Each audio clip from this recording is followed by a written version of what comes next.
Hello everyone, welcome to chemistry real. ਅੱਜ ਬੇਟੇ ਆਪਾਂ ਕਲਾਸ +2 ਦਾ chapter aldehydes ketones and carboxylic acids ਦੇ ਵਿੱਚੋਂ ਦੀ ਲਾਸਟ ਪਾਰਟ ਕਾਰਬੋਕਸਿਲਿਕ ਐਸਿਡਸ ਇਹਨਾਂ ਨੂੰ ਵਨ ਸ਼ਾਟ 'ਚ ਸਟੱਡੀ ਕਰਾਂਗੇ ਬੇਟਾ।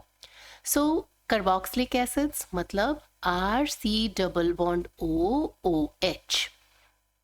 ਸੋ ਇਹਨਾਂ ਨੂੰ IUPAC ਲੈਂਗੁਏਜ ਦੇ ਵਿੱਚ ਆਪਾਂ ਕਹਿੰਦੇ ਆ ਅਲਕੇਨੋਇਕ ਐਸਿਡਸ। ਠੀਕ, ਸੋ ਇਹ ਉਹ ਆਰਗੈਨਿਕ ਕੰਪਾਊਂਡਸ ਹੈ ਜਿਨ੍ਹਾਂ ਦੇ ਵਿੱਚ ਕਾਰਬੋਕਸਿਲ ਗਰੁੱਪ ਜਿਹੜਾ ਹੈ ਉਹ ਐਜ਼ ਫੰਕਸ਼ਨਲ ਗਰੁੱਪ, ਕਾਰਬੋਕਸਿਲ ਗਰੁੱਪ ਮਤਲਬ COOH।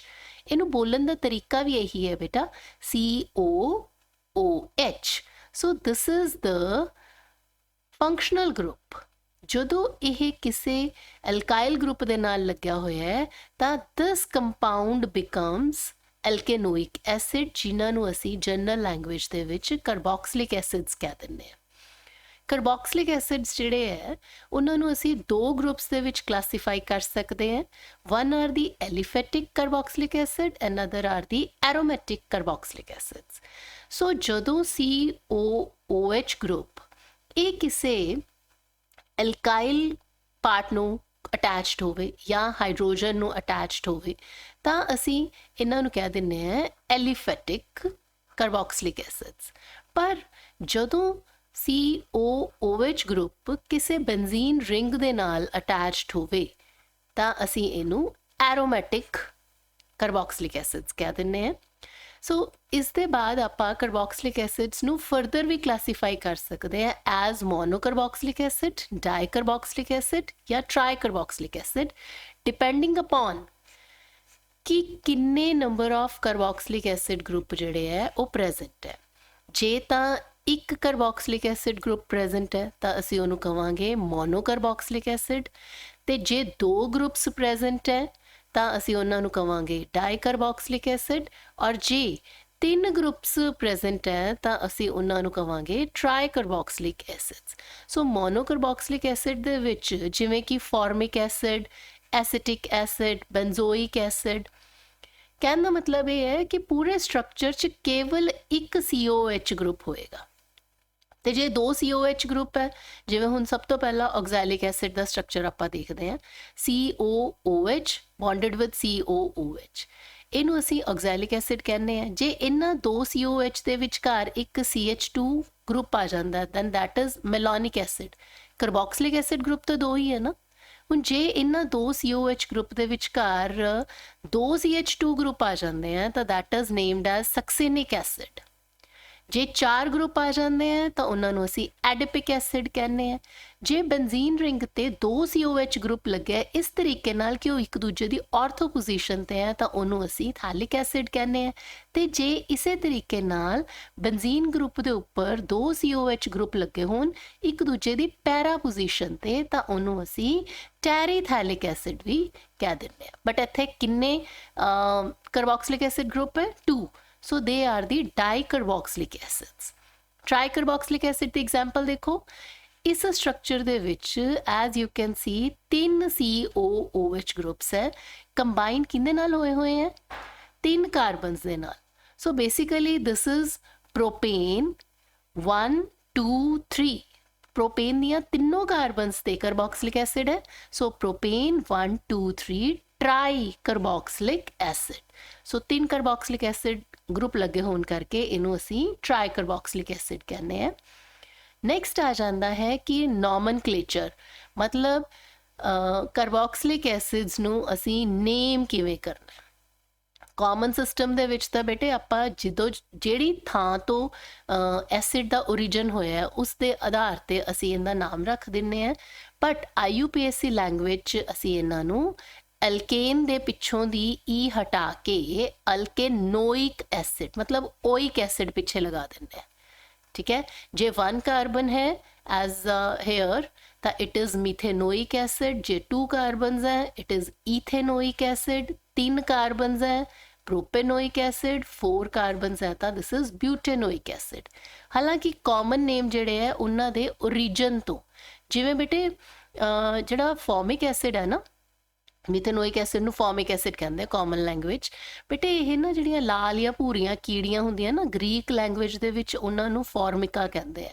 ਸੋ ਉਹਨਾਂ ਤੋਂ ਜਦੋਂ ਆਪਾਂ ਭੂਰੀ ਕੀੜੀ ਦਾ ਜਾਂ ਭਰਿੰਡ ਦਾ ਜਿਹੜਾ ਡੰਗ ਹੁੰਦਾ ਹੈ, ਜਿਹਨੂੰ ਕਹਿੰਦਾ ਨਾ ਵੀ ਸੋਜਾ ਜਿਹਾ ਚੜ੍ਹ ਗਿਆ, ਉਹ ਬੇਸਿਕਲੀ ਕੀ ਹੁੰਦਾ ਕਿ ਭਰਿੰਡ ਦਾ ਜਿਹੜਾ ਸਲਾਈਵਾ ਹੈ ਉਹਦੇ ਵਿੱਚ ਫਾਰਮਿਕ ਐਸਿਡ ਹੁੰਦਾ ਹੈ। ਜਦੋਂ ਫਾਰਮਿਕ ਐਸਿਡ ਦਾ ਇੱਕ ਡ੍ਰੌਪ ਸਾਡੀ ਸਕਿਨ 'ਤੇ ਟੱਚ ਕਰਦਾ ਹੈ ਤਾਂ ਉੱਥੇ ਕਾਫੀ ਜਲਨ ਹੁੰਦੀ ਹੈ। ਸੋ ਫਾਰਮਿਕ ਐਸਿਡ ਨਾਮ ਫਾਰਮਿਕਾ ਤੋਂ ਆਇਆ, ਜਿਨ੍ਹਾਂ ਦੇ ਵਿੱਚ, ਇਹਨਾਂ ਕੀੜੀਆਂ ਦੇ ਵਿੱਚ ਜਾਂ ਵਾਸਪ ਦੇ ਵਿੱਚ ਫਾਰਮਿਕ ਐਸਿਡ ਹੁੰਦਾ ਹੈ। ਐਸੀਟਿਕ ਐਸਿਡ ਬੇਟੇ ਇਹ ਸਿਰਕੇ ਤੋਂ ਆਇਆ ਨਾਮ। ਐਸੀਟਿਕ ਐਸਿਡ ਇਜ਼ ਐਕਚੁਅਲੀ ਸਿਰਕਾ, ਵਿਨੇਗਰ। ਸੋ ਇਸੇ ਤਰੀਕੇ ਨਾਲ ਇਹਨਾਂ ਦੇ ਜਿਹੜੇ ਕਾਮਨ ਨੇਮ ਹੈ ਉਹ ਇਹਨਾਂ ਦੇ ਓਰੀਜਨ ਤੋਂ ਲਏ ਗਏ ਹੈ, ਜਿੱਥੋਂ ਇਹ ਐਸਿਡਸ ਓਰੀਜਿਨੇਟ ਹੋਏ ਸੀ। ਹੁਣ ਨੈਕਸਟ ਚੀਜ਼ ਆਉਂਦੀ ਹੈ ਕਿ ਅਸੀਂ ਐਸਿਡਸ ਦੀ ਪ੍ਰੈਪਰੇਸ਼ਨ ਕਰਨੀ ਹੈ। ਸੋ ਪ੍ਰੈਪਰੇਸ਼ਨ ਦੇ ਵਿੱਚ ਬੇਟੇ ਇੱਕ ਚੀਜ਼ ਤੁਹਾਨੂੰ ਸ਼ੁਰੂ ਤੋਂ ਹੀ ਕਹਿੰਦੇ ਆ ਰਹੀ ਹੈ ਮੈਂ ਕਿ ਅਲਕੋਹਲਸ ਜਿਹੜੇ ਹੈ ਉਹਨਾਂ ਨੂੰ ਆਕਸੀਡਾਈਜ਼ ਕਰਦੇ ਹੈ ਤਾਂ ਐਲਡੀਹਾਈਡ ਬਣਦੇ ਹੈ। ਐਲਡੀਹਾਈਡਸ ਨੂੰ ਆਕਸੀਡਾਈਜ਼ ਕਰਾਂਗੇ ਤਾਂ ਕਾਰਬੋਕਸਿਲਿਕ ਐਸਿਡ ਬਣਨਗੇ। ਔਰ ਇਹਦੇ ਲਈ ਅਲਕੋਹਲਸ ਬੜੀ ਈਜ਼ੀਲੀ ਆਕਸੀਡੇਸ਼ਨ ਸ਼ੋ ਕਰਦੇ ਹੈ with the help of common oxidising agents like KMNO4 ਜਾਂ K2Cr2O7। ਠੀਕ ਹੈ, ਜਿਸ ਤਰ੍ਹਾਂ ਦਾ ਆਪਾਂ ਜਿੰਨੇ ਕਾਰਬਨ ਵਾਲਾ ਅਲਕੋਹਲ ਲਿੱਤਾ ਹੋਏਗਾ ਉਨੇ ਕਾਰਬਨ ਵਾਲਾ ਆਪਣੇ ਕੋਲੇ ਕਾਰਬੋਕਸਿਲਿਕ ਐਸਿਡ ਬਣ ਜਾਏਗਾ। Like here we have taken benzyl alcohol. Benzyl alcohol ਤੋਂ ਕੀ ਬਣਿਆ ਆਪਣੇ ਕੋਲੇ ਆਕਸੀਡੇਸ਼ਨ ਦੇ ਬਾਅਦ? It is benzaldehyde. ਔਰ ਬੈਂਜ਼ੈਲਡੀਹਾਈਡ ਦੀ ਆਕਸੀਡੇਸ਼ਨ ਦੇ ਬਾਅਦ ਆ ਜਾਂਦਾ ਹੈ benzoic acid. So first method of preparation is from alcohol. ਇਹ ਯਾਦ ਰੱਖਣਾ ਹੈ, ਕਦੇ ਵੀ ਤੁਸੀਂ ਐਸਿਡਸ ਬਣਾਉਣੇ ਆ ਸਭ ਤੋਂ ਪਹਿਲਾਂ ਅਲਕੋਹਲਸ ਤੋਂ। ਦੂਸਰਾ ਹੈ ਕਿ ਜੇ ਐਲਡੀਹਾਈਡ ਕੀਟੋਨਸ ਅਸੀਂ ਐਜ਼ ਰਿਐਕਟੈਂਟ ਲੈਂਦੇ ਆ ਤੇ ਉਹਦੀ ਮਾਈਲਡ ਆਕਸੀਡੇਸ਼ਨ ਕਰਦੇ ਆ, ਮਤਲਬ ਮਾੜੇ ਜੇ ਕਿਸੇ ਵੀ ਵੀਕ ਜੇ ਆਕਸੀਡਾਈਜ਼ਿੰਗ ਏਜੰਟ ਨਾਲ ਵੀ ਕਰਾਂਗੇ ਨਾ, ਜਿਵੇਂ ਟੋਲਨਸ ਰੀਏਜੈਂਟ ਹੈ ਜਾਂ ਫੈਲਿੰਗ ਸੋਲਿਊਸ਼ਨ ਹੈ, ਇਹਨਾਂ ਨਾਲ ਵੀ ਐਲਡੀਹਾਈਡਸ ਜਾਂ ਕੀਟੋਨਸ ਨੇ ਆਕਸੀਡਾਈਜ਼ ਹੋ ਕੇ ਕਾਰਬੋਕਸਿਲਿਕ ਐਸਿਡ ਬਣਾ ਦੇਣੇ ਆ। ਐਲਡੀਹਾਈਡ ਇੱਥੇ ਆਪਾਂ ਲਿੱਤਾ ਹੈ ਇਥੇਨਲ, ਇਥੇਨੋਇਕ ਐਸਿਡ ਬਣ ਗਿਆ ਟੋਲਨਸ ਰੀਏਜੈਂਟ ਦੇ ਨਾਲ। ਕੀਟੋਨਸ ਦੇ ਕੇਸ ਵਿੱਚ ਬੇਟੇ ਥੋੜਾ ਜਿਹਾ ਡਰਾਸਟਿਕ ਕੰਡੀਸ਼ਨ ਦੇ ਵਿੱਚ ਆਕਸੀਡੇਸ਼ਨ ਹੁੰਦੀ ਹੈ ਤੇ ਬੌਂਡ ਦੀ ਕਲੀਵੇਜ ਹੋ ਕੇ ਫਿਰ ਆਪਣੇ ਕੋਲੇ ਐਸਿਡਸ ਬਣਦੇ ਆ। ਠੀਕ ਹੈ, ਇਹਦੇ ਲਈ ਬੇਟਾ ਆਪਾਂ ਪੌਪ ਆਫ ਰੂਲ ਵੀ ਕੀਤਾ ਹੋਇਆ ਐਲਡੀਹਾਈਡ ਕੀਟੋਨਸ ਦੇ, ਜਦੋਂ ਆਕਸੀਡੇਸ਼ਨ ਸਟੱਡੀ ਕੀਤੀ ਸੀ ਉੱਥੇ। ਸੋ ਨੈਕਸਟ ਆ ਜਾਂਦਾ ਹੈ ਥਰਡ ਮੈਥਡ, ਆਪਾਂ ਜੇ ਕਾਰਬੋਕਸਿਲਿਕ ਐਸਿਡ ਬਣਾਉਣੇ ਹੈ ਉਹ ਹੈ ਫਰੋਮ ਹਾਈਡਰੋਲਿਸਿਸ ਆਫ ਸਾਇਨਾਈਡਸ ਜਾਂ ਨਾਈਟਰਾਈਲਸ। ਸੋ ਸਾਇਨਾਈਡ ਜਿਹੜਾ ਹੈ ਜਿਹਨੂੰ ਅਸੀਂ RCN ਕਹਿੰਦੇ ਆ, C ਔਰ N ਦੇ ਵਿਚਕਾਰ ਇੱਥੇ ਟ੍ਰਿਪਲ ਬੌਂਡ ਹੁੰਦਾ। ਜਦੋਂ ਇਹਦੇ ਵਿੱਚ ਆਪਾਂ ਵਾਟਰ ਐਡ ਕਰਾਂਗੇ ਨਾ ਤਾਂ ਆਪਣੇ ਕੋਲੇ RCOOH ਆ ਜਾਣਾ ਹੈ ਤੇ ਨਾਲ ਅਮੋਨੀਆ ਨਿਕਲ ਜਾਣਾ ਹੈ। ਬੇਟਾ ਦਿਸ ਰਿਐਕਸ਼ਨ ਇਜ਼ ਵੈਰੀ ਇੰਪੋਰਟੈਂਟ ਜਦੋਂ ਆਪਾਂ ਕਿਤੇ ਸਟੈਪ ਅਪ ਕਰਨਾ ਹੈ। ਸਟੈਪ ਅਪ ਰਿਐਕਸ਼ਨਸ ਦੇ ਵਿੱਚ ਨਾ ਆਪਣੇ ਕੋਲੇ ਸਟੈਪ ਅਪ ਦਾ ਮਤਲਬ ਹੁੰਦਾ ਹੈ ਕਿ ਜਦੋਂ ਅਸੀਂ ਕਾਰਬਨ ਐਟਮਸ ਦੀ ਗਿਣਤੀ ਵਧਾਉਣੀ ਹੈ। ਠੀਕ ਹੈ, ਕਾਰਬਨ ਐਟਮਸ ਦੀ ਗਿਣਤੀ ਵਧਾਉਣ ਦਾ ਮਤਲਬ ਇਹ ਹੈ ਕਿ ਮੰਨ ਲਓ ਸਾਡੇ ਕੋਲੇ ਕੋਈ 2 ਕਾਰਬਨ ਕੰਪਾਊਂਡ ਹੈ ਤੇ ਅਸੀਂ 3 ਕਾਰਬਨ ਕੰਪਾਊਂਡ ਤੱਕ ਪਹੁੰਚਣਾ, ਤਾਂ ਅਸੀਂ ਪਹਿਲਾਂ ਇਹਦੇ ਤੋਂ ਸਾਇਨਾਈਡ ਬਣਾਵਾਂਗੇ। ਫਿਰ ਸਾਇਨਾਈਡ ਦਾ ਜਦੋਂ ਹਾਈਡਰੋਲਿਸਿਸ ਕਰਾਂਗੇ ਤਾਂ ਸਾਡੇ ਕੋਲੇ 1 ਕਾਰਬਨ ਜਿਹੜਾ ਹੈ ਗਿਣਤੀ ਦੇ ਵਿੱਚ ਵੱਧ ਜਾਏਗਾ। ਠੀਕ ਹੈ, ਸੋ ਇਹਨਾਂ ਰਿਐਕਸ਼ਨਸ ਨੂੰ ਆਪਾਂ ਸਟੈਪ ਅਪ ਕਹਿੰਦੇ ਆ। ਯਾਦ ਰੱਖਣਾ ਹੈ ਕਿ ਸਾਇਨਾਈਡ ਦੇ ਹਾਈਡਰੋਲਿਸਿਸ ਦੇ ਬਾਅਦ ਆਪਣੇ ਕੋਲੇ ਕਾਰਬੋਕਸਿਲਿਕ ਐਸਿਡ ਆਣਾ ਹੈ। ਜਿਹੜੀ ਸਾਇਨਾਈਡ ਵਾਲੀ ਕਾਰਬਨ ਸੀ ਉਹਦੇ ਤੇ ਹੁਣ ਕਾਰਬੋਕਸਿਲਿਕ ਐਸਿਡ ਕਨਵਰਸ਼ਨ ਹੋ ਗਈ ਹੈ। ਇਥੇਨ ਨਾਈਟਰਾਈਲ ਦੀ ਜੇ ਆਪਾਂ ਗੱਲ ਕਰੀਏ, ਇਥੇਨ ਨਾਈਟਰਾਈਲ ਦੇ ਵਿੱਚ ਇੱਕ ਤਾਂ ਮਿਥਾਈਲ ਵਾਲੀ ਕਾਰਬਨ ਹੈ ਤੇ ਇੱਕ ਸਾਇਨਾਈਡ ਵਾਲੀ ਕਾਰਬਨ ਹੈ। ਸੋ ਇਹਨਾਂ ਨੇ ਦੋਨਾਂ ਨੇ ਮਿਲ ਕੇ ਕੀ ਬਣਾ ਦਿੱਤਾ? Acetic acid, ethanoic acid. ਠੀਕ ਹੈ, so this is actually methane nitrile. Okay, benzonitrile तो अपने को बेंजोइक एसिड बन जाता है।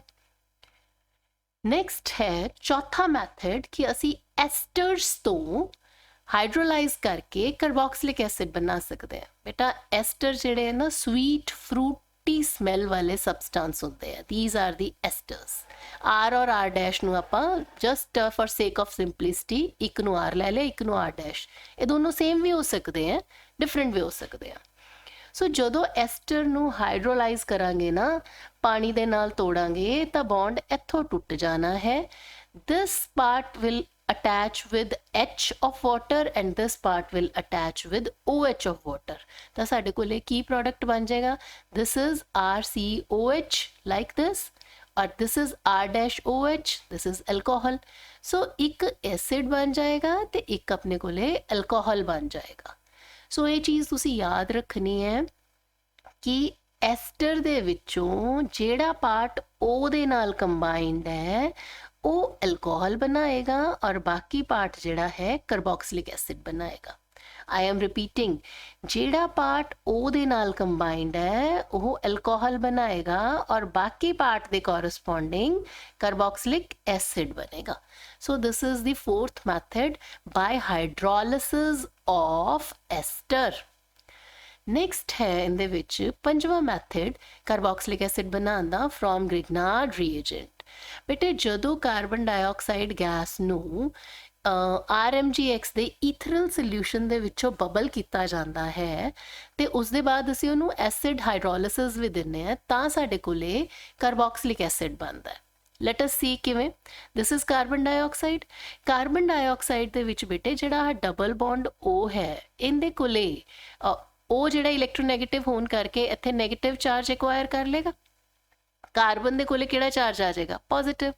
ਹੁਣ RMGX ਦੇ ਵਿੱਚੋਂ ਦੀ ਜਿਹੜਾ R ਪਾਰਟ ਹੈ ਉਹਦੇ ਕੋਲੇ ਪਾਰਸ਼ੀਅਲ ਨੈਗੇਟਿਵ ਚਾਰਜ ਹੁੰਦਾ, ਉਹ ਇਸ ਵਾਲੀ ਕਾਰਬਨ ਦੇ ਉੱਤੇ ਅਟੈਕ ਕਰ ਦੇਗਾ. ਠੀਕ ਹੈ. MgBr ਜਿਹੜਾ ਬੇਟਾ ਉਹ ਪੋਜ਼ਿਟਿਵ ਪਾਰਟ ਹੈ. ਠੀਕ. ਸੋ MgBr ਜਿਹੜਾ ਹੈ ਉਹ ਆਕਸੀਜਨ ਦੇ ਨਾਲ ਕੰਬਾਈਨ ਕਰ ਗਿਆ ਲਾਈਕ ਦਿਸ. ਆ CO2 ਵਾਲਾ ਪਾਰਟ ਹੈ. ਸੋ R ਪਾਰਟ RMGX ਦਾ ਉਹ ਕਾਰਬਨ ਦੇ ਨਾਲ ਅਟੈਚ ਹੋ ਜਾਂਦਾ. ਜਦੋਂ ਇਸ ਚੀਜ਼ ਨੂੰ ਆਪਾਂ ਐਸਿਡਿਕ ਹਾਈਡਰੋਲਿਸਿਸ ਕਰਦੇ ਹਾਂ ਨਾ, ਐਸਿਡ ਦੀ ਮਦਦ ਦੇ ਨਾਲ ਪਾਣੀ ਪਾ ਕੇ ਇਹਨੂੰ ਤੋੜਦੇ ਹਾਂ ਇਸ ਪੂਰੀ ਚੀਜ਼ ਨੂੰ, ਤਾਂ ਸਾਡੇ ਕੋਲੇ ਦਿਸ ਥਿੰਗ ਲਾਈਕ CH3COOH ਇਹ ਐਸਿਡ ਬਣ ਜਾਂਦਾ. ਠੀਕ ਹੈ. ਹੁਣ ਜੇ ਆਪਾਂ ਸਪੋਜ਼ ਫਿਨਾਈਲ ਮੈਗਨੀਸ਼ੀਅਮ ਬ੍ਰੋਮਾਈਡ ਲਿੱਤਾ ਹੈ ਕਾਰਬਨ ਡਾਈਆਕਸਾਈਡ ਦੇ ਨਾਲ, ਤਾਂ ਫਿਨਾਈਲ ਪਾਰਟ ਨੇ ਕਾਰਬਨ ਨਾਲ ਅਟੈਚ ਹੋ ਜਾਣਾ ਲਾਈਕ ਦਿਸ. ਠੀਕ. ਤੇ ਇੱਥੋਂ ਦੀ ਅਲਟੀਮੇਟਲੀ ਕਲੀਵੇਜ ਹੋ ਜਾਣੀ ਹੈ. ਸੋ ਆਪਣੇ ਕੋਲੇ ਬੈਂਜ਼ੋਇਕ ਐਸਿਡ ਆ ਜਾਣਾ. ਸੋ ਇਹ ਕਾਫੀ ਇੰਪੋਰਟੈਂਟ ਮੈਥਡ ਹੈ ਜਿਹਦੇ ਨਾਲ ਅਸੀਂ ਕਾਰਬੋਕਸਿਲਿਕ ਐਸਿਡ ਬਣਾ ਸਕਦੇ ਹਾਂ. ਨੈਕਸਟ ਆ ਜਾਂਦਾ ਹੈ ਕਿ ਜੇ ਅਸੀਂ ਐਲਕੀਨ ਲੈਂਦੇ ਹਾਂ ਤੇ ਉਹਦੀ ਕਾਰਬੋਕਸਿਲੇਸ਼ਨ ਕਰਦੇ ਹਾਂ, ਮਤਲਬ ਐਲਕੀਨ ਨੂੰ ਕਾਰਬਨ ਮੋਨੋਆਕਸਾਈਡ ਔਰ ਸਟੀਮ ਦੇ ਨਾਲ ਟਰੀਟ ਕਰਾਉਂਦੇ ਹਾਂ ਜਦੋਂ ਕਾਫੀ ਪ੍ਰੈਸ਼ਰ ਅਪਲਾਈ ਕਰਦੇ ਹਾਂ ਤੇ ਫਾਸਫੋਰਿਕ ਐਸਿਡ ਦੀ ਪ੍ਰੈਜ਼ੈਂਸ ਦੇ ਵਿੱਚ. Steam and carbon monoxide in presence of phosphoric acid at high temperature and pressure. ਤਾਂ alkenes ਜਿਹੜੀਆਂ they are converted into carboxylic acid. ਇੱਥੇ ਵੀ one more carbon is added. 2 carbon ਵਾਲੀ alkene ਸੀਗੀ ਔਰ ਆਪਣੇ ਕੋਲੇ 3 ਕਾਰਬਨ ਵਾਲਾ acid ਬਣ ਗਿਆ. Last method for preparation of carboxylic acid is from 1,1,1 trihaloalkane. मतलब कभी भी किसी अल्केन दे विच एक कार्बन ते 3 हैलोजन एटम लगे हुए हैं ना, जे उनका असी एल्कलाइन हाइड्रोलिसिस करते हैं एक्वस KOH दे नाल उन्हें ट्रीट करते हैं तो तीनों क्लोरीन दी थां ते 3 OH आ जाएंगे. इन्हां 3 OH की अनस्टेबिलिटी डेफिनेटली होएगी. वाटर इनदा जो लूज हो जाएगा तो पिछे की बच गया? This is carboxylic acid. इत्थे डबल बॉन्ड O आ जाएगा HC double bond O OH. सो इसे तरीके नाल जे आपां रिंग दे केस च देखिए, एरोमैटिक रिंग दे केस च ते कार्बन दे नाल 3 क्लोरीन लगे हुए हैं, तिन्ना दी थां ते OH ग्रुप आ गया. So water is lost. As a result, पिछे अपने कोले benzoic acid बन जाता है. So all these are the methods to prepare carboxylic acids. तो हुन next आपा study करनिया है physical properties of carboxylic acids. So carboxylic acid ਆਪਾਂ ਨੂੰ physical properties ਦੇ ਵਿੱਚ ਬੇਟੇ ਕਾਫੀ ਚੀਜ਼ਾਂ ਨਾਮ ਤੋਂ ਹੀ, ਜਿਵੇਂ ਸਟਰਕਚਰ ਦੇ ਵਿੱਚ 2 ਆਕਸੀਜਨ ਗਰੁੱਪਸ ਹੈ ਨਾ, 2 ਆਕਸੀਜਨ ਐਟਮ ਲੱਗੇ ਹੋਏ हैं. ਸੋ ਆਕਸੀਜਨ ਦੀ ਨੇਚਰ ਇਲੈਕਟ੍ਰੋਨੈਗੇਟਿਵ ਹੁੰਦੀ ਹੈ. ਸੋ ਐਜ਼ ਅ ਰਿਜ਼ਲਟ ਅਸੀਂ ਇਸ ਸਟਰਕਚਰ ਦੇ ਵਿੱਚ ਕੁਝ ਥਾਵਾਂ ਤੇ ਨੈਗੇਟਿਵ, ਕੁਝ ਥਾਵਾਂ ਤੇ ਪੋਜ਼ਿਟਿਵ ਅਸੀਂ ਐਕਸਪੈਕਟ ਕਰ ਸਕਦੇ ਹਾਂ, ਹੈ ਨਾ. ਸੋ ਜਦੋਂ ਅਸੀਂ ਕਿਸੇ ਵੀ ਸਟਰਕਚਰ ਦੇ ਵਿੱਚ ਪੋਲਸ ਦੇਖਦੇ ਹਾਂ, ਪੋਲੈਰਿਟੀ ਦੇਖਦੇ ਹਾਂ, ਤਾਂ ਸਾਨੂੰ ਉਹਦੀਆਂ ਪ੍ਰੋਪਰਟੀਜ਼ ਬਾਰੇ, ਫਿਜ਼ੀਕਲ ਪ੍ਰੋਪਰਟੀਜ਼ ਬਾਰੇ ਕੁਝ ਆਈਡੀਆ ਹੋ ਜਾਂਦਾ ਹੈ. ਸੋ ਪਹਿਲੀ ਫਿਜ਼ੀਕਲ ਪ੍ਰੋਪਰਟੀ ਸੋਲਿਊਬਿਲਿਟੀ। ਸੋ ਨਾਮ ਤੋਂ ਹੀ ਹੁਣ ਜਦੋਂ ਪੋਲਸ ਹੈਗੇ ਆ ਤਾਂ ਡੈਫੀਨੇਟਲੀ ਕਾਰਬੋਕਸਿਲਿਕ ਐਸਿਡ ਜਿਹੜੇ ਹੈ they will be fairly soluble in water. ਬੇਟਾ ਯਾਦ ਰੱਖੋ ਜਿਵੇਂ ਹੁਣ ਸਿਰਕਾ, ਆਪਾਂ ਸਿਰਕਾ means vinegar, vinegar means acetic acid, ਸਿਰਕਾ ਪਾਣੀ 'ਚ ਘੁਲ ਜਾਂਦਾ ਨਾ। ਸੋ ਲੋਅਰ ਮੈਂਬਰਸ ਜਿਹੜੇ ਹੈ 4-5 ਜਿਹੜੇ ਪਹਿਲੇ ਮੈਂਬਰ ਹੈ ਨਾ ਕਾਰਬੋਕਸਿਲਿਕ ਐਸਿਡਸ ਦੇ, they are fairly soluble in water, ਬੜੀ ਅੱਛੀ ਤਰ੍ਹਾਂ ਪਾਣੀ 'ਚ ਘੁਲ ਜਾਂਦੇ ਆ। ਕਿਉਂ? ਕਿਉਂਕਿ ਦੇ make hydrogen bonding with water molecule. ਦੇਖੋ ਆ ਵਾਟਰ ਮੋਲੀਕਿਊਲ ਹੈ, ਠੀਕ, ਔਰ ਕਾਰਬੋਕਸਿਲਿਕ ਐਸਿਡ ਦੀ ਜਿਹੜੀ ਹਾਈਡਰੋਜਨ ਹੈ ਉਹ ਵਾਟਰ ਦੇ ਆਕਸੀਜਨ ਦੇ ਨਾਲ, ਔਰ ਕਾਰਬੋਕਸਿਲਿਕ ਐਸਿਡ ਦੀ ਜਿਹੜੀ ਆਕਸੀਜਨ ਹੈ ਉਹ ਵਾਟਰ ਦੀ ਹਾਈਡਰੋਜਨ ਦੇ ਨਾਲ, ਲਾਈਕ ਦਿਸ हाइड्रोजन बॉन्ड बनेगा। So this hydrogen bonding is the reason for solubility of carboxylic acid in water। but ਜਿੱਦਾਂ ਜਿੱਦਾਂ ਬੇਟਾ ਕਾਰਬੋਕਸਿਲਿਕ ਐਸਿਡ ਦੀ R ਗਰੁੱਪ ਦਾ ਸਾਈਜ਼ ਵੱਡਾ ਹੋਈ ਜਾਏਗਾ ਨਾ, ਉਸੇ ਤਰੀਕੇ ਨਾਲ solubility ਘਟਦੀ ਜਾਏਗੀ, ਕਿਉਂਕਿ R ਗਰੁੱਪ ਜਿਹੜਾ ਹੈ ਉਹ ਪਾਣੀ ਤੋਂ ਦੂਰ ਰਹਿੰਦਾ ਹੈ, that is hydrophobic part। ਠੀਕ ਹੈ, ਸੋ ਇਸ ਚੀਜ਼ ਨੂੰ ਧਿਆਨ ਰੱਖਣਾ ਹੈ। ਨੈਕਸਟ ਪ੍ਰੋਪਰਟੀ ਹੈ ਫਿਜ਼ੀਕਲ ਪ੍ਰੋਪਰਟੀ ਬੋਇਲਿੰਗ ਪੁਆਇੰਟ। ਹੁਣ ਜਿੱਥੇ ਆਪਾਂ ਨੂੰ ਪਤਾ ਹੈ ਕਿ ਕਾਰਬੋਕਸਿਲਿਕ ਐਸਿਡ ਮੋਲੀਕਿਊਲਸ ਦੇ ਵਿੱਚ ਪੋਲਰ ਨੇਚਰ, ਪੋਲਰ ਗਰੁੱਪ ਹੁੰਦੇ ਆ, ਤਾਂ ਉੱਥੇ ਆਪਾਂ ਨੂੰ ਇੱਕ ਚੀਜ਼ ਜਿਹੜੀ ਹੈ ਕਾਫੀ ਇੰਪੋਰਟੈਂਟ ਹੈ, ਧਿਆਨ ਰੱਖਣੀ ਚਾਹੀਦੀ ਹੈ ਕਿ ਆਪਸ ਦੇ ਵਿੱਚ ਕਾਰਬੋਕਸਿਲਿਕ ਐਸਿਡ ਮੋਲੀਕਿਊਲ ਜੁੜੇ ਹੁੰਦੇ ਆ। ਆ ਕਾਰਬੋਕਸਿਲਿਕ ਐਸਿਡ ਮੋਲੀਕਿਊਲ ਹੈ, ਠੀਕ ਹੈ, ਪੂਰਾ ਦਾ ਪੂਰਾ RCOOH RCOOH। ਬੇਟੇ ਜਿਹੜੇ ਕਾਰਬੋਕਸਿਲਿਕ ਐਸਿਡ ਮੋਲੀਕਿਊਲ ਹੈ ਨਾ, ਇਹਨਾਂ ਦੇ ਜਿਹੜੇ ਇੰਟਰਮੋਲੀਕਿਊਲਰ ਫੋਰਸਿਸ ਹੈ ਉਹ ਹਾਈਡਰੋਜਨ ਬੌਂਡਿੰਗ ਤੇ ਆਧਾਰਿਤ ਹੁੰਦੀਆਂ and they are strongly associated with each other, ਇੱਕ ਦੂਜੇ ਦੇ ਨਾਲ ਇਹ ਜੁੜੇ ਹੁੰਦੇ ਆ, ਜਿਸ ਕਰਕੇ ਇਹਨਾਂ ਦਾ ਬੋਇਲਿੰਗ ਪੁਆਇੰਟ ਹਾਈ ਹੋਏਗਾ। ਕਿਹਦੇ ਨਾਲੋਂ? ਕੋਰਸਪੋਂਡਿੰਗ ਭਾਰ ਦੇ ਹਾਈਡਰੋਕਾਰਬਨ ਜਾਂ ਅਲਕੋਹਲਸ ਨਾਲੋਂ, ਕਿਉਂਕਿ ਇਹਨਾਂ 'ਚ ਸਟਰੋਂਗ ਇੰਟਰਮੋਲੀਕਿਊਲਰ ਹਾਈਡਰੋਜਨ ਬੌਂਡਿੰਗ ਹੁੰਦੀ ਹੈ। ਔਰ ਕਈ ਵਾਰੀ ਤਾਂ ਬੇਟਾ ਦੋ ਕਾਰਬੋਕਸਿਲਿਕ ਐਸਿਡ ਮੋਲੀਕਿਊਲ ਜਿਹੜੇ ਹੈ ਉਹ ਐਜ਼ ਡਾਈਮਰ ਐਗਜ਼ਿਸਟ ਕਰਦੇ ਆ। ਡਾਈਮਰ ਦਾ ਮਤਲਬ ਕੀ ਹੋਇਆ? ਜਿਵੇਂ ਬੇਟੇ ਆਪਾਂ ਛੋਟੇ ਛੋਟੇ ਫੁੱਲਾਂ ਨੂੰ ਮਿਲਾ ਕੇ ਇੱਕ ਵੱਡਾ ਹਾਰ ਬਣਾ ਲੈਂਦੇ ਆ ਨਾ ਆਪਾਂ, ਹੈ ਨਾ, ਵੱਡੇ ਇਸ ਹਾਰ ਨੂੰ ਆਪਾਂ ਕੈਮਿਸਟਰੀ ਦੀ ਲੈਂਗੁਏਜ 'ਚ ਕਹਿ ਦਿੰਦੇ ਆ ਪੋਲੀਮਰ। ਕਿ ਜਦੋਂ ਸਮਾਲ ਛੋਟੇ ਯੂਨਿਟ ਕੰਬਾਈਨ ਕਰਦੇ ਆ ਨਾ ਕਾਫੀ ਜ਼ਿਆਦਾ, ਤਾਂ ਇੱਕ ਬੜਾ ਜਿਹੜਾ ਬਣਦਾ ਹੈ ਉਹਨੂੰ ਆਪਾਂ ਪੋਲੀਮਰ ਕਹਿੰਦੇ ਆ। ਜੇ ਦੋ ਛੋਟੇ ਯੂਨਿਟ ਕੰਬਾਈਨ ਕਰਕੇ ਇੱਕ ਮੋਲੀਕਿਊਲ ਬਣਾ ਦੇਣਗੇ ਤਾਂ ਉਹਨੂੰ ਅਸੀਂ ਕਹਿੰਦੇ ਆ ਡਾਈਮਰ। ਕਾਰਬੋਕਸਿਲਿਕ ਐਸਿਡਸ ਦੇ ਵਿੱਚ ਡਾਈਮਰ ਜਿਹੜਾ ਹੈ ਬਹੁਤ ਪਪੂਲਰ ਹੈ। ਇਹਦਾ ਜ਼ਿਕਰ ਬੇਟਾ ਸੋਲਿਊਸ਼ਨ ਚੈਪਟਰ ਦੇ ਵਿੱਚ ਵੀ ਤੁਸੀਂ ਪੜ੍ਹਿਆ ਸੀਗਾ ਕਿ ਜਦੋਂ ਮੋਲੀਕਿਊਲਸ ਦੀ ਗਿਣਤੀ, ਯਾਦ ਹੈ ਕੋਲੀਗੇਟਿਵ ਪ੍ਰੋਪਰਟੀਜ਼ ਦੇ ਵਿੱਚ, ਕਿ ਜਿਹੜੇ ਐਬਨੋਰਮਲ ਮੋਲੀਕਿਊਲਰ ਮਾਸਸ ਆਉਂਦੇ ਆ ਕਿ ਉੱਥੇ ਕਈ ਮੋਲੀਕਿਊਲ ਜਿਹੜੇ ਆ ਉਹ ਐਸੋਸੀਏਸ਼ਨ ਸ਼ੋ ਕਰਦੇ ਆ, ਡਾਈਮਰ ਬਣਾਉਂਦੇ ਆ। ਸੋ ਉੱਥੇ ਆਪਾਂ ਇਹ ਐਗਜ਼ਾਮਪਲ ਕੀਤੀ ਹੋਈ ਹੈ। ਸੋ ਇੱਥੇ ਇਹਨੂੰ ਧਿਆਨ ਨਾਲ ਦੇਖੋ, RCOOH ਔਰ ਦੂਸਰੇ ਮੋਲੀਕਿਊਲ ਦਾ RCOOH, ਇਹ ਆਪਸ ਦੇ ਵਿੱਚ ਇੰਟਰਮੋਲੀਕਿਊਲਰ ਹਾਈਡਰੋਜਨ ਬੌਂਡਿੰਗ ਦੇ ਨਾਲ ਜੁੜੇ ਹੋਏ ਆ। ਦੋ ਮੋਲੀਕਿਊਲ ਜਿਹੜੇ ਹੈ ਉਹ ਆਪਸ ਦੇ ਵਿੱਚ ਹਾਈਡਰੋਜਨ ਬੌਂਡ ਦੇ ਨਾਲ ਇਸ ਤਰ੍ਹਾਂ ਜੁੜ ਜਾਂਦੇ ਹੈ ਕਿ ਦੇ ਐਗਜ਼ਿਸਟ ਐਜ਼ ਡਾਈਮਰ। ਇਹ ਇੱਕ ਮੋਲੀਕਿਊਲ ਦੇ ਤੌਰ ਤੇ ਐਗਜ਼ਿਸਟ ਕਰਦੇ ਆ, ਦੋ ਛੋਟੇ ਯੂਨਿਟ ਮਿਲ ਕੇ ਇੱਕ ਮੋਲੀਕਿਊਲ ਦੀ ਸ਼ਕਲ ਐਕਵਾਇਰ ਕਰਦੇ ਆ।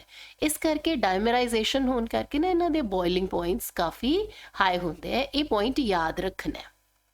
ਨੈਕਸਟ ਆ ਜਾਂਦੀ ਹੈ ਫਿਜ਼ੀਕਲ ਸਟੇਟ। ਸੋ ਜਿਹੜੇ ਪਹਿਲੇ ਤਿੰਨ ਮੈਂਬਰ ਹੈ ਬੇਟਾ, ਉਹਨਾਂ ਦਾ ਕੋਈ ਰੰਗ ਨਹੀਂ ਹੁੰਦਾ, ਦੇ ਆਰ ਕਲਰਲੈਸ ਲਿਕੁਇਡ, ਔਰ ਇਹਨਾਂ ਦੀ ਗੰਦੀ ਜੀ ਸਮੈਲ ਹੁੰਦੀ ਹੈ, ਪੰਜੈਂਟ ਸਮੈਲ ਹੁੰਦੀ ਹੈ। ਜਿਹੜੇ ਅਗਲੇ ਤਿੰਨ ਮੈਂਬਰ ਹੈ they are oily liquid with pungent smell. 7 carbon ਤੋਂ ਜ਼ਿਆਦਾ ਜਦੋਂ ਕਾਰਬਨਸ ਹੁੰਦੇ ਆ ਤਾਂ ਉਹ ਸੋਲਿਡਸ ਦੀ ਤਰ੍ਹਾਂ ਐਗਜ਼ਿਸਟ ਕਰਦੇ ਆ, ਉਹ ਵੀ ਵੈਕਸੀ, ਵੈਕਸ ਜੈਸੇ ਸੋਲਿਡ ਹੁੰਦੇ ਆ ਕਾਰਬੋਕਸਿਲਿਕ ਐਸਿਡ। ਜਿੰਨੇ ਵੀ ਐਰੋਮੈਟਿਕ ਐਸਿਡਸ ਹੈ ਉਹ ਸੋਲਿਡਸ ਦੀ ਸ਼ਕਲ 'ਚ ਐਗਜ਼ਿਸਟ ਕਰਦੇ ਆ ਤੇ ਇਹਨਾਂ ਦੀ ਕੋਈ ਖਾਸ ਸਮੈਲ ਨਹੀਂ ਹੁੰਦੀ, ਨੋ ਕਰੈਕਟਰਿਸਟਿਕ ਸਮੈਲ। ਬੇਟੇ ਪਹਿਲਾ ਮੈਂਬਰ ਜਿਹੜਾ ਹੈ ਕਾਰਬੋਕਸਿਲਿਕ ਐਸਿਡ ਦਾ, ਦਿਸ ਫੋਰਮਿਕ ਐਸਿਡ, ਇਹ ਲਿਕੁਇਡ ਹੈ। दूसरा एस्टिक एसिड, ये भी लिक्विड है। तीसरा C2H5COH, ये भी लिक्विड है। ठीक है, इन्हां तिन्नां दी गंदी जी स्मैल है। ਜਿਹੜੇ ਅਗਲੇ ਤਿੰਨ ਹੈ ਦੇ ਆਰ ਆਇਲੀ ਲਿਕੁਇਡ, ਉਹਨਾਂ ਦੀ ਵੀ ਪੰਜੈਂਟ ਸਮੈਲ ਹੈ। 7 ਤੋਂ ਜ਼ਿਆਦਾ C7 ਵਾਲੇ ਜਿਹੜੇ ਕਾਰਬੋਕਸਿਲਿਕ ਐਸਿਡ ਹੋਣਗੇ ਨਾ ਦੇ ਵਿਲ ਬੀ ਵੈਕਸੀ ਸੋਲਿਡ, ਔਰ ਜਿੰਨੇ ਵੀ ਐਰੋਮੈਟਿਕ ਐਸਿਡ ਹੈ they are all in solid state. Next ਆਂਦਾ ਬੇਟਾ chemical properties of carboxylic acid. ਪੁੱਤਰ ਕਾਰਬੋਕਸਿਲਿਕ ਐਸਿਡ ਦੀਆਂ ਜਿਹੜੀਆਂ ਕੈਮੀਕਲ ਪ੍ਰੋਪਰਟੀਜ਼ ਹੈ, ਜੇ ਤੁਸੀਂ ਧਿਆਨ ਨਾਲ ਦੇਖੋ ਨਾ ਤਾਂ ਉਹਨਾਂ ਨੂੰ ਅਸੀਂ ਕੁਝ ਗਰੁੱਪਸ 'ਚ ਡਿਵਾਈਡ ਕਰ ਸਕਦੇ ਹਾਂ। ਪਹਿਲਾ ਹੈ ਕਿ ਕਾਰਬੋਕਸਿਲਿਕ ਐਸਿਡ ਦੇ ਵਿੱਚ ਆਹ ਵਾਲਾ ਬੌਂਡ ਟੁੱਟ ਗਿਆ, ਯਾਨੀ O ਔਰ H ਦੇ ਦਰਮਿਆਨ ਜਿਹੜਾ ਬੌਂਡ ਹੈ ਉਹਦੀ ਕਲੀਵੇਜ ਹੋਗੀ। ਦੂਸਰੇ ਕੇਸ ਦੇ ਵਿੱਚ ਕੀ ਹੈ ਕਿ RCOOH ਕਿ ਆਹ ਵਾਲਾ ਬੌਂਡ ਟੁੱਟ ਗਿਆ ਕਿ OH ਗਰੁੱਪ ਜਿਹੜਾ ਹੈ ਉਹ ਕਲੀਵ ਹੋ ਗਿਆ ਪੂਰੇ ਕਾਰਬੋਕਸਿਲਿਕ ਗਰੁੱਪ ਦੇ ਵਿੱਚੋਂ। ਤੀਸਰੇ ਕੇਸ ਦੇ ਵਿੱਚ ਆਪਾਂ ਕੀ ਕਰਦੇ ਹਾਂ ਕਿ RCOOH ਇਸ ਬੌਂਡ ਦੀ ਕਲੀਵੇਜ ਹੋਈ, ਆ ਪੂਰਾ ਗਰੁੱਪ ਜਿਹੜਾ ਹੈ ਇਹਦੇ ਤੇ ਆਧਾਰਿਤ ਜਿੰਨੀਆਂ ਰਿਐਕਸ਼ਨਸ ਹੋਣਗੀਆਂ। ਚੌਥੇ ਕੇਸ ਦੇ ਵਿੱਚ ਅਸੀਂ R ਤੇ ਡਿਪੈਂਡੈਂਟ ਜਿੰਨੀਆਂ ਵੀ ਇਕੁਏਸ਼ਨਸ ਹੈ ਰਿਐਕਸ਼ਨਸ ਹੈ ਅਸੀਂ ਉਹਨਾਂ ਨੂੰ ਸਟੱਡੀ ਕਰਾਂਗੇ। ਇਹਦੇ 'ਚ R ਗਰੁੱਪ ਦੀ ਥਾਂ ਤੇ ਬੈਂਜ਼ੀਨ ਰਿੰਗ ਵੀ ਹੋ ਸਕਦੀ ਹੈ। ਸੋ ਕੈਮੀਕਲ ਪ੍ਰੋਪਰਟੀਜ਼ ਨੂੰ ਆਪਾਂ ਕਿੰਨੇ ਸਬ ਹੈਡਸ ਦੇ ਵਿੱਚ ਸਟੱਡੀ ਕਰਾਂਗੇ? 4। ਪਹਿਲੇ ਦੇ ਵਿੱਚ O ਔਰ H ਦਾ ਬੌਂਡ ਕਲੀਵ ਹੋ ਰਿਹਾ ਹੈ, ਦੂਸਰੇ ਦੇ ਵਿੱਚ OH ਬੌਂਡ ਕਲੀਵ ਹੋ ਰਿਹਾ ਹੈ, ਤੀਸਰੇ ਦੇ ਵਿੱਚ COH ਬੌਂਡ ਪੂਰਾ ਕਲੀਵ ਹੋ ਰਿਹਾ ਹੈ, ਔਰ ਚੌਥੇ ਦੇ ਵਿੱਚ ਅਸੀਂ R ਜਾਂ ਫਿਨਾਈਲ ਰਿੰਗ ਕਰਕੇ ਜਿੰਨੀਆਂ ਵੀ ਰਿਐਕਸ਼ਨਸ ਹੋਣਗੀਆਂ ਉਹਨਾਂ ਨੂੰ ਸਟੱਡੀ ਕਰਾਂਗੇ। So first of all we will be studying now reactions involving cleavage of OH bond of RCOOH. Okay, this bond is to be cleaved. So ਜਦੋਂ ਕਿਸੇ ਵੀ ਸਬਸਟੈਂਸ ਦੇ ਵਿੱਚੋਂ ਦੀ H ਪੋਜ਼ਿਟਿਵ ਰਿਲੀਜ਼ ਹੁੰਦਾ ਹੈ ਤਾਂ ਅਸੀਂ ਉਸ ਸਬਸਟੈਂਸ ਨੂੰ ਕੀ ਕਹਿੰਦੇ ਆ? Acid. So first thing is acidic character. So carboxylic acids, they show acidic character and they turn blue litmus into red. Acid ਜਿਹੜੇ ਹੁੰਦੇ ਆ ਉਹ ਬਲੂ ਲਿਟਮਸ ਨੂੰ ਰੈੱਡ 'ਚ ਕਨਵਰਟ ਕਰ ਦਿੰਦੇ ਆ। ਸੋ ਇਹਦੇ ਲਈ ਬੇਟਾ ਅਸੀਂ ਕੀ ਜੋ ਇਕੁਏਸ਼ਨ ਲਿਖਣੀ ਹੈ ਨਾ ਉਹ ਹਮੇਸ਼ਾ ਇਸ ਤਰ੍ਹਾਂ ਹੀ ਲਿਖਾਂਗੇ ਕਿ RCOOH ਦੇ ਵਿੱਚੋਂ ਦੀ ਇੱਕ H ਪੋਜ਼ਿਟਿਵ ਨਿਕਲਿਆ, ਪਿੱਛੇ ਕੀ ਬਚ ਗਿਆ? RCOO negative. ਜਿਹੜਾ ਇਹ H ਪੋਜ਼ਿਟਿਵ ਹੈ ਬੇਟੇ ਇਹ ਉਦੋਂ ਨਿਕਲੇਗਾ ਜਦੋਂ ਅਸੀਂ ਐਸਿਡ ਨੂੰ ਪਾਣੀ 'ਚ ਪਾਵਾਂਗੇ। ਜਿਹੜਾ ਇੱਥੋਂ ਦੀ H ਪੋਜ਼ਿਟਿਵ ਨਿਕਲੇਗਾ ਨਾ ਉਹ ਵਾਟਰ ਨੇ ਕੈਚ ਕਰ ਲੈਣਾ। ਸੋ ਵਾਟਰ ਦੇ ਵਿੱਚ ਜੇ ਇੱਕ H ਪੋਜ਼ਿਟਿਵ ਹੋਰ ਆ ਗਿਆ ਤਾਂ it will now be like this is hydronium ion. ਠੀਕ ਹੈ, ਸੋ ਇਹ ਇਕੁਏਸ਼ਨ ਲਿਖਣੀ ਮੁਸ਼ਕਿਲ ਨਹੀਂ ਹੈ ਔਰ ਇਹਦਾ ਨਾਮ ਕੀ ਹੁੰਦਾ ਹੈ? ਕਾਰਬੋਕਸਿਲੇਟ ਆਇਨ। ਐਸਿਡਿਕ ਕਰੈਕਟਰ ਤੇ ਆਧਾਰਿਤ ਕਿਹੜੀਆਂ ਰਿਐਕਸ਼ਨਸ ਹੈ? ਪਹਿਲੀ ਹੈ ਕਿ ਜਦੋਂ ਕਾਰਬੋਕਸਿਲਿਕ ਐਸਿਡ ਕਿਸੇ ਵੀ ਐਕਟਿਵ ਮੈਟਲ ਜਿਵੇਂ ਹੁਣ ਸੋਡੀਅਮ ਹੈ ਜਾਂ ਜ਼ਿੰਕ ਹੈ ਜਾਂ ਕੈਲਸ਼ੀਅਮ ਹੈ, ਕੋਈ ਵੀ ਐਕਟਿਵ ਮੈਟਲ ਇਹਨਾਂ ਦੇ ਨਾਲ ਰਿਐਕਟ ਕਰਦੀ ਹੈ ਨਾ ਤਾਂ they will liberate hydrogen gas. ਠੀਕ ਹੈ, ਸੋ ਇਹ ਚੀਜ਼ ਯਾਦ ਰੱਖਣੀ ਹੈ। ਕੋਈ ਵੀ ਐਸਿਡ ਹੈ ਮੈਟਲ ਜਦੋਂ ਉਹਦੇ 'ਚ ਆਪਾਂ ਐਡ ਕਰਾਂਗੇ ਤਾਂ hydrogen gas will B liberated. ਦੂਜੀ ਚੀਜ਼ ਕਿ ਜੇ ਐਸਿਡ ਨੂੰ ਆਪਾਂ ਅਲਕਲੀ 'ਚ ਪਾਵਾਂਗੇ, ਕਿਸੇ ਬੇਸ 'ਚ ਪਾਵਾਂਗੇ ਤਾਂ ਸਾਲਟ ਬਣੇਗਾ, ਨਾਲ water will be released out. Next ਹੈ ਰਿਐਕਸ਼ਨ ਵਿਦ ਮੈਟਲ ਕਾਰਬੋਨੇਟਸ ਐਂਡ ਬਾਈਕਾਰਬੋਨੇਟਸ। ਬੇਟਾ ਕਾਰਬੋਕਸਿਲਿਕ ਐਸਿਡ ਜਿਹੜੇ ਹੈ ਨਾ ਜਦੋਂ ਸੋਡੀਅਮ ਕਾਰਬੋਨੇਟ ਜਾਂ ਬਾਈਕਾਰਬੋਨੇਟ, ਸੋਡੀਅਮ ਬਾਈਕਾਰਬੋਨੇਟ ਦਾ ਮਤਲਬ ਹੈ ਜਿਹਨੂੰ ਆਪਾਂ ਘਰਾਂ ਦੇ ਵਿੱਚ ਮਿੱਠਾ ਸੋਡਾ ਦੀ ਤਰ੍ਹਾਂ ਵਰਤਦੇ ਹਾਂ। ਸੋਚ ਕੇ ਦੇਖੋ ਜੇ ਸਿਰਕੇ ਦੇ ਵਿੱਚ ਤੁਸੀਂ ਮਿੱਠਾ ਸੋਡਾ ਪਾ ਦਿਓ ਤਾਂ ਐ ਨਹੀਂ ਲੱਗਦਾ ਜਿਵੇਂ ਬੁਲਬੁਲੇ ਉੱਠਦੇ ਆ? ਸੋ ਬੁਲਬੁਲੇ ਜਿਹੜੇ ਆ ਉਹ ਐਫਰਵਸੈਂਸ ਕਾਰਬਨ ਡਾਈਆਕਸਾਈਡ ਕਰਕੇ ਹੁੰਦੀ ਹੈ। ਜਦੋਂ ਵੀ ਕਿਸੇ ਕਾਰਬੋਕਸਿਲਿਕ ਐਸਿਡ ਦੇ ਵਿੱਚ ਸੋਡੀਅਮ ਕਾਰਬੋਨੇਟ ਜਾਂ ਸੋਡੀਅਮ ਬਾਈਕਾਰਬੋਨੇਟ ਪਾਉਂਦੇ ਆ ਤਾਂ ਬ੍ਰਿਸਕ ਐਫਰਵਸੈਂਸ ਬੁਲਬੁਲੇ ਉੱਠਦੇ ਆ। ਜਿਵੇਂ ਈਨੋ ਨੂੰ ਆਪਾਂ ਪਾਣੀ 'ਚ ਪਾਉਂਦੇ ਆ ਉਦੋਂ ਬੁਲਬੁਲੇ ਉੱਠਦੇ ਆ ਨਾ, that is called effervescence. So carboxylic acid sodium carbonate ਜਾਂ ਸੋਡੀਅਮ ਬਾਈਕਾਰਬੋਨੇਟ ਨੂੰ ਡੀਕੰਪੋਜ਼ ਕਰ ਦਿੰਦੇ ਆ ਤੇ CO2 ਗੈਸ ਲਿਬਰੇਟ ਕਰਦੇ ਆ। CO2 ਤੇ ਪਾਣੀ ਇਹ ਤਾਂ ਨਿਕਲਣਾ ਹੀ ਨਿਕਲਣਾ, ਨਾਲ ਆਪਣੇ ਕੋਲ sodium salt of the acid will be formed. ठीक है। सो चाहे बेंजोइक एसिड है, चाहे एसिटिक एसिड है, चाहे कोई होर एसिड है, चाहे आप सोडियम बाइकार्बोनेट पा रहे हैं, चाहे सोडियम कार्बोनेट पा रहे हैं, एक गल याद रखो, जो हुण अपने कोले गल आ रही है एसिडिक करैक्टर की, तो आप हले तक इस चैप्टर दे विच या पूरी ऑर्गैनिक केमिस्ट्री च एक चीज़ पढ़ी है कि phenols are more acidic than alcohols, है ना। तो हुण आप अपने कोले एसिड के नाम ते कार्बोक्सिलिक एसिड्स आ गए हैं। सो कार्बोक्सिलिक एसिड्स जिहड़े हैं they are stronger acids than phenol. क्यों बेटे, एक तो यह लिटमस टेस्ट शो कर देंगे हैं। क्यों दा रीजन तो आप करते हैं किवें, मतलब they show litmus test, they will turn blue litmus into red. Phenols do not respond to litmus test. Phenol इन्ना स्ट्रोंग एसिड नहीं हैगा कि वो लिटमस नू कलर चेंज कर सके, ठीक है। सो इनका की कारण है कि carboxylic acids are very very stronger acids than phenols even. So carboxylic acid दे ज़्यादा स्ट्रोंग एसिड होने का पहला कारण की है। फर्स्ट थिंग इज़ कि जो आप कार्बोक्सिलिक एसिड दे विचों दी H पॉजिटिव आयन बाहर कढ़ता तो पिछे कार्बोक्सिलेट आयन बन गया।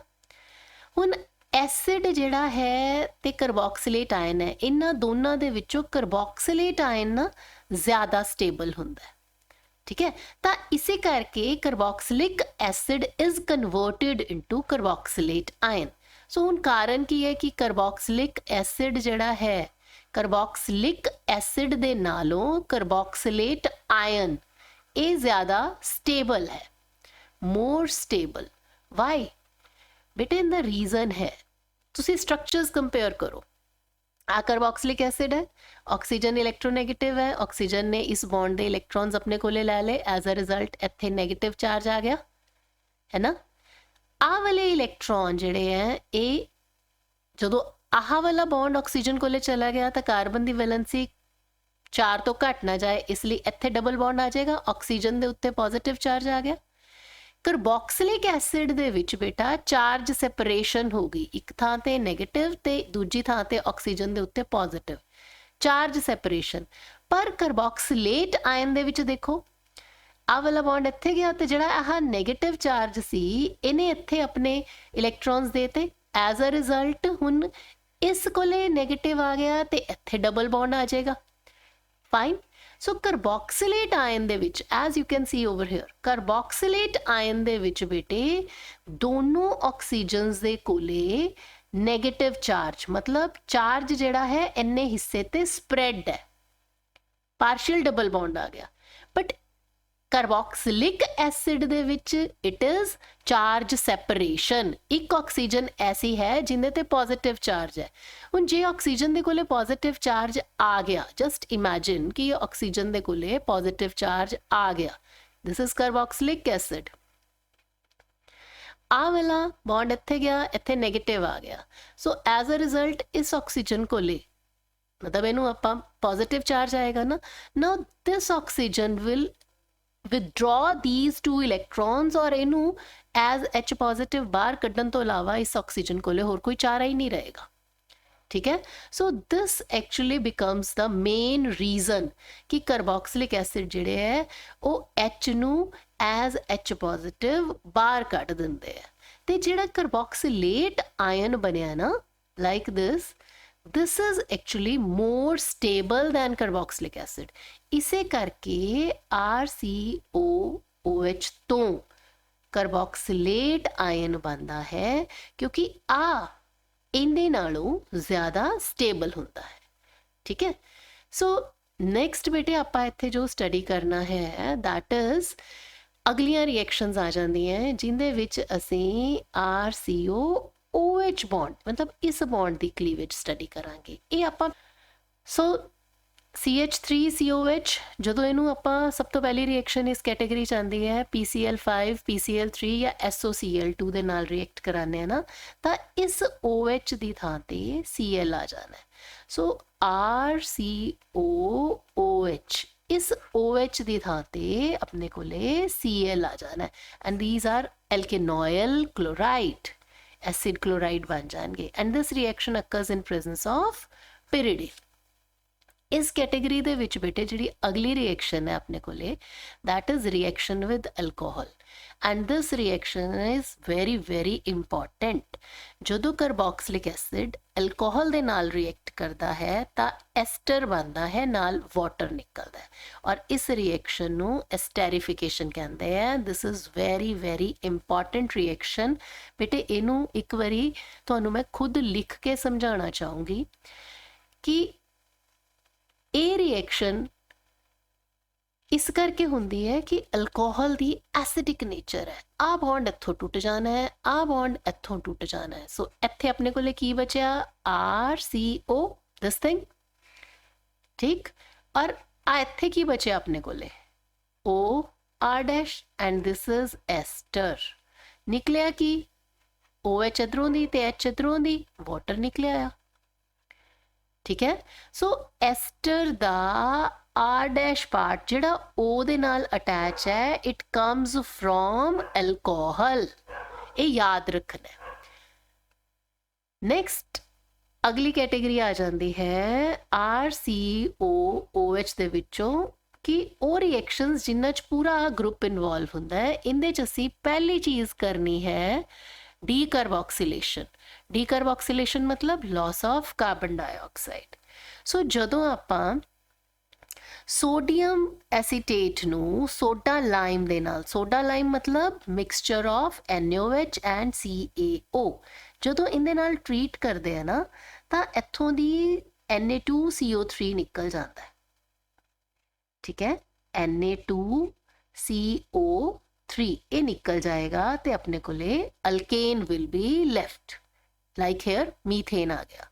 ਜੇ ਸੋਡੀਅਮ ਬੈਂਜ਼ੋਏਟ ਦੀ ਗੱਲ ਕਰੀਏ Na2 this CO3 this और H ਜਿਹੜੀ ਹੈ ਇਸ ਥਾਂ ਤੇ ਆ ਕੇ ਅਟੈਚ ਹੋ ਗਈ ਐਂਡ ਦਿਸ ਇਜ਼ ਬੈਂਜ਼ੀਨ, ਠੀਕ ਹੈ। ਸੋ ਤੁਸੀਂ ਕੋਈ ਵੀ ਜਦੋਂ ਸੋਡੀਅਮ ਸਾਲਟ ਲੈਣਾ ਹੈ ਤੇ ਉਹਨੂੰ ਸੋਡਾ ਲਾਈਮ ਦੇ ਨਾਲ ਟਰੀਟ ਕਰਨਾ ਹੈ ਤਾਂ RH will be formed। ਇਹਨੂੰ ਯਾਦ ਰੱਖਣਾ ਹੈ ਕਿ ਅਲਕੇਨ will be formed by decarboxylation reaction of carboxylic acid। point to be noted here is ਕਿ ਜੇ ਅਸੀਂ ਇੱਥੇ 2 ਕਾਰਬਨ ਵਾਲਾ ਕਾਰਬੋਕਸਿਲਿਕ ਐਸਿਡ ਲਿੱਤਾ ਤਾਂ 1 ਕਾਰਬਨ ਵਾਲੀ ਅਲਕੇਨ, ਜੇ 5 ਕਾਰਬਨ ਵਾਲਾ ਕਾਰਬੋਕਸਿਲਿਕ ਐਸਿਡ ਲਵਾਂਗੇ ਤਾਂ 4 ਕਾਰਬਨ ਵਾਲੀ ਅਲਕੇਨ ਬਣੇਗੀ, ਮਤਲਬ 1 ਕਾਰਬਨ ਲੈਸ। ਇਹ ਚੀਜ਼ ਯਾਦ ਰੱਖਣੀ ਹੈ, ਠੀਕ ਹੈ। 1 ਕਾਰਬਨ ਲੈਸ ਵਾਲੀ ਆਪਣੇ ਕੋਲੇ ਇੱਥੇ alkane will be formed. Next is Kolbe's electrolysis. Kolbe's electrolysis ਦੇ ਵਿੱਚ ਬੇਟੇ ਆਪਾਂ ਜਿਹੜਾ sodium salt of carboxylic acid ਹੈ ਉਹਦੇ ਚੋਂ ਇਲੈਕਟ੍ਰਿਸਿਟੀ ਪਾਸ ਕਰਦੇ ਆ। ਇਲੈਕਟ੍ਰਿਸਿਟੀ ਪਾਸ ਕਰਾਂਗੇ ਤਾਂ ਇਹ ਆਪਣੇ 2 ਆਇਨਸ ਦੇ ਵਿੱਚ ਟੁੱਟ ਜਾਏਗਾ, ਇੱਕ ਹੋਏਗਾ ਕਾਰਬੋਕਸਿਲੇਟ ਆਇਨ ਔਰ ਦੂਜਾ ਹੋਏਗਾ ਸੋਡੀਅਮ ਆਇਨ। ਹੁਣ ਜਿਹੜਾ ਨੈਗੇਟਿਵ ਆਇਨ ਹੈ it will go towards anode, ਠੀਕ ਹੈ। ਸੋ ਐਨੋਡ ਤੇ ਜਾ ਕੇ ਕੀ ਹੋਣਾ ਹੈ ਕਿ loss of electron will be there। anode means oxidation means loss of electron। so ਇਹਦੇ ਵਿੱਚੋਂ ਦੀ ਇਲੈਕਟ੍ਰੋਨ 2 ਮੋਲੀਕਿਊਲ ਹੈ ਨਾ, ਦੋਨਾਂ ਚੋਂ ਇੱਕ ਇਲੈਕਟ੍ਰੋਨ ਨਿਕਲ ਗਿਆ। ਹੁਣ ਜਿਹੜੇ ਆਪਣੇ ਕੋਲੇ ਪਿੱਛੇ ਆ ਚੀਜ਼ ਬਚੀ ਹੈ ਇਹਦੇ ਵਿੱਚੋਂ ਦੀ carbon dioxide will be evolved out ਔਰ ਦੋਨੋਂ ਮਿਥਾइल ग्रुप कंबाइन करके ईथेन बना देंगे। And what about cathode? Cathode ਦੇ ਉੱਤੇ ਹੋਏਗੀ ਰਿਡਕਸ਼ਨ ਯਾਨੀ ਕਿ ਗੇਨ ਆਫ ਇਲੈਕਟ੍ਰੋਨ। ਜਦੋਂ ਰਿਡਕਸ਼ਨ ਹੋਣੀ ਹੈ, ਗੇਨ ਆਫ ਇਲੈਕਟ੍ਰੋਨ ਹੋਣਾ ਹੈ ਤਾਂ H2 gas will be evolved out and OH ion ਜਿਹੜੇ ਹੈ ਉਹ ਬਣਨਗੇ। ਸੋ ਕਾਲਬਸ ਇਲੈਕਟ੍ਰੋਲਿਸਿਸ ਦੇ ਵਿੱਚ ਵੀ ਮੇਨਲੀ ਕਾਰਬਨ ਡਾਈਆਕਸਾਈਡ ਬਾਹਰ ਨਿਕਲ ਰਹੀ ਹੈ। So this is decarboxylation, loss of CO2। बस इत्थे फर्क की है कि we use electricity। so this is electrical decarboxylation reaction। Next है कि तीसरे तरह की डीकार्बोक्सिलेशन है जिंदे च असी silver salt of fatty acid लैने हैं। Silver salt of fatty acid ਜਾਂ silver salt of carboxylic acid, ਜਿਵੇਂ ਇੱਥੇ ਆਪਾਂ ਸਿਲਵਰ ਐਸੀਟੇਟ ਲੈ ਲਿਆ, ਜਦੋਂ ਆਪਾਂ ਬ੍ਰੋਮੀਨ ਦੇ ਨਾਲ ਇਹਨੂੰ CCl4 ਦੇ ਵਿੱਚ ਰਿਫਲੈਕਸ ਕਰਦੇ ਆ ਨਾ, ਤਾਂ ਆਪਣੇ ਕੋਲੇ ਮੀਥਾਈਲ ਬ੍ਰੋਮਾਈਡ ਆ ਜਾਂਦਾ ਹੈ, ਕਾਰਬਨ ਡਾਈਆਕਸਾਈਡ ਬਾਹਰ ਨਿਕਲ ਜਾਂਦੀ ਹੈ, AgBr इज लॉस्ट। और ये रिएक्शन बहुत ही पॉपुलर रिएक्शन है with the name Borodin Hunsdiecker reaction. ये रिएक्शन बेटे एल्काइल हैलाइड ਦੀ ਪ੍ਰੈਪਰੇਸ਼ਨ ਦੇ ਵਿੱਚ ਵੀ ਆਪਾਂ ਕੀਤੀ ਹੈ। ਇਹ ਐਕਸਕਲੂਸਿਵਲੀ ਬ੍ਰੋਮਾਈਡਸ ਦੀ ਪ੍ਰੈਪਰੇਸ਼ਨ ਦੇ ਲਈ ਇਸਤੇਮਾਲ ਕੀਤੀ ਜਾਂਦੀ ਹੈ। याद तुसी ये रखना है कि जड़ा CO2 है बाहर निकल जाएगा, सिल्वर ब्रोमाइड बाहर निकल जाएगा और मीथाइल ब्रोमाइड जड़ा है इत्थे अपने कोले मेन प्रोडक्ट बन जाएगा। कार्बोक्सिलिक एसिड्स दियां नेक्स्ट रिएक्शंस हैं रिडक्शन रिएक्शन। रिडक्शन जिहड़ी है ना बेटा दो तरह दी। बेटा पहली आपां किहड़ी कीती सी कार्बोक्सिलिक एसिड दी? डीकार्बोक्सिलेशन रिएक्शन, जिंदे च आपां कार्बन डाइऑक्साइड बाहर कड्ढी, चाहे तो आपां सोडा लाइम पा के कड्ढी बाहर, फिर आपां इलैक्ट्रिसिटी दे नाल कॉल्ब्स रिएक्शन कीती, दैन आपां बोरोडीन हंस-डिकर रिएक्शन कीती। तिन्नां दे विच आपां कार्बन डाइऑक्साइड नूं बाहर कड्ढिया। दूसरी रिएक्शन दी कैटेगरी है रिडक्शन। सो रिडक्शन जे तां आपां पार्शली करदे हैं तां एसिड्स तो अपने कोले एल्कोहल्स बनते हैं। ये आपां बहुत वारी कर चुके हैं रिएक्शन, ठीक है। तो जे कंप्लीट रिडक्शन करते हैं ना तो अल्कोहल नहीं बनते, अपने कोले फिर बनता है अल्केन। जिन्ने कार्बनस एसिड दे विच है उन्ने ही कार्बन वाला अल्केन बनेगा जदों असी HI in the presence of red phosphorus इन्हां नाल ट्रीट करते हैं। ता this is very important reaction कि on reduction carboxylic acids may give alcohols and they may also give alkanes। ਇਹਨੂੰ ਤੁਸੀਂ ਬੇਟਾ +1 ਦੇ ਵਿੱਚ ਵੀ ਕੀਤਾ ਸੀ ਜਦੋਂ ਅਸੀਂ ਪ੍ਰੈਪਰੇਸ਼ਨ ਆਫ ਅਲਕੇਨਸ ਕੀਤੀਆਂ ਨਾ ਉਦੋਂ, ਠੀਕ ਹੈ। ਸੋ ਇਹਨਾਂ ਦੋਨੋਂ ਰਿਐਕਸ਼ਨਸ ਨੂੰ ਧਿਆਨ 'ਚ ਰੱਖਣਾ ਹੈ। ਕਨਵਰਸ਼ਨਸ ਦੇ ਵਿੱਚ ਬਹੁਤ ਜ਼ਿਆਦਾ ਇਸਤੇਮਾਲ ਹੋਣ ਵਾਲੀ ਹੈ। ਹੁਣ ਆ ਜਾਂਦੀਆਂ ਉਹ ਰਿਐਕਸ਼ਨਸ ਜਿਨ੍ਹਾਂ ਦੇ ਵਿੱਚ ਐਲਕਾਈਲ ਗਰੁੱਪ ਇਨਵੋਲਵਡ ਹੈ। ਦੇਖੋ ਬੇਟਾ ਆਪਾਂ ਸਭ ਤੋਂ ਪਹਿਲਾਂ ਕਾਰਬੋਕਸਿਲਿਕ ਐਸਿਡ ਦੀਆਂ ਆ ਰਿਐਕਸ਼ਨਸ ਕੀਤੀਆਂ ਸੀ ਜਿਨ੍ਹਾਂ ਦੇ ਵਿੱਚ ਆ ਬੌਂਡ ਕਲੀਵ ਹੁੰਦਾ ਹੈ। ਫਿਰ ਆਪਾਂ OH ਗਰੁੱਪ ਪੂਰਾ ਇਹਨੂੰ ਰਿਮੂਵ ਕੀਤਾ, ਫਿਰ ਆਪਾਂ COH ਗਰੁੱਪ ਔਨ ਦਾ ਹੋਲ ਇਹਦੀਆਂ। ਹੁਣ ਆਪਣੇ ਕੋਲੇ ਲਾਸਟ 'ਚ ਆ ਗਈਆਂ R ਗਰੁੱਪ ਕਰਕੇ।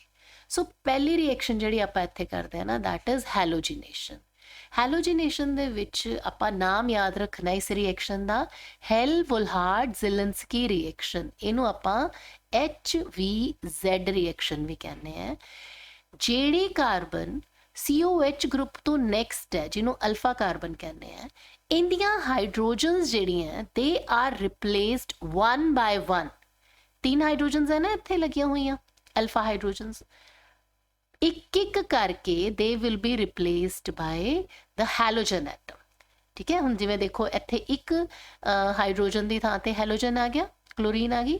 हुण इत्थे 2 क्लोरीन्स आ गई, इत्थे 3, कोई भी हाइड्रोजन नहीं बची। सो इनका नाम की होएगा?